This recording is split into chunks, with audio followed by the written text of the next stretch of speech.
Okay, I'm supposed to talk about Prop 37. Nope, I'm sorry. 39. I switched pages. 39. I was trying to keep up with the last speaker. 39, income tax increase for multi-state businesses.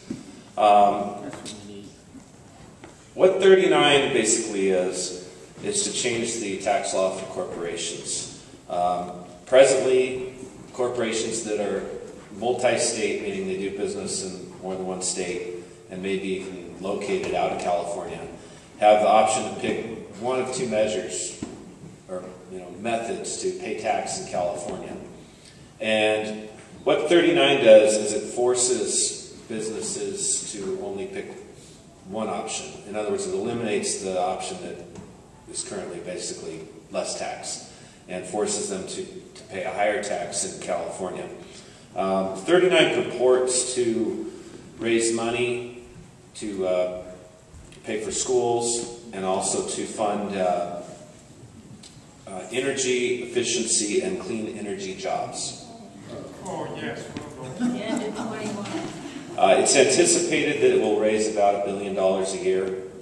And of course, by mandate, almost half of California's general fund goes to schools, right? So just by mandate alone, about $500 million is going to go to schools. The other 550 million annually is dedicated for 5 years from the initiative's inception in order to fund projects that create energy efficiency and clean energy jobs. It creates a 9-member board that's under the California Energy Commission to dole out the money, basically, and it's mandated that the money is doled out, geographically dispersed, and to such things as energy upgrades for schools, public buildings, and training AmeriCorps and youth and jobs programs.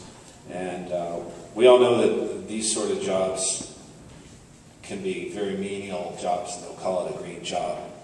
If the guy selling used records at a record store is a green job, as we heard from, where'd that come from? You remember that one?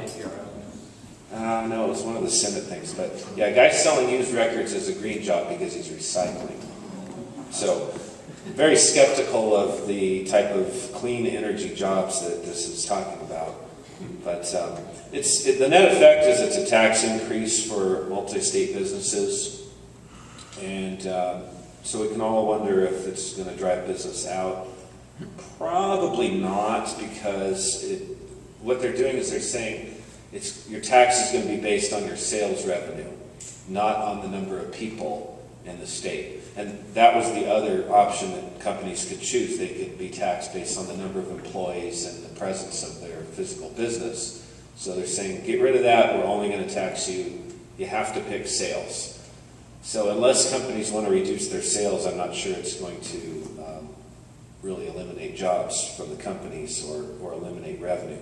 But it is a tax increase to businesses, which means what? Gets passed down. Gary, what happens when we tax corporations? It passes on to the customer. Supposedly it passes on to the customer. So we end up paying it. Some interesting things about 39. John Perez, Assembly Chair, tried to shove through legislation, AB 1500, that was basically to make 39 moot. It was to do what 39 does, but you don't get to vote on it because they just pass it in the legislature. Interestingly, that failed on Friday night at midnight, a week ago, because there was some special exemptions in Perez's version, which gave exemptions to Kimberly-Clark, International Paper, and what was the other one? Altera, formerly known as Philip Morris. So I don't know what's going on up there. But his legislation failed, which means 39 is in play. It wouldn't have been in play if it passed. They would have stolen your vote. But there does not seem to be much of an opposition to it.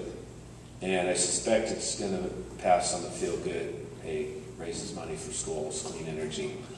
So I will be voting against it, but I will not be surprised to see it pass.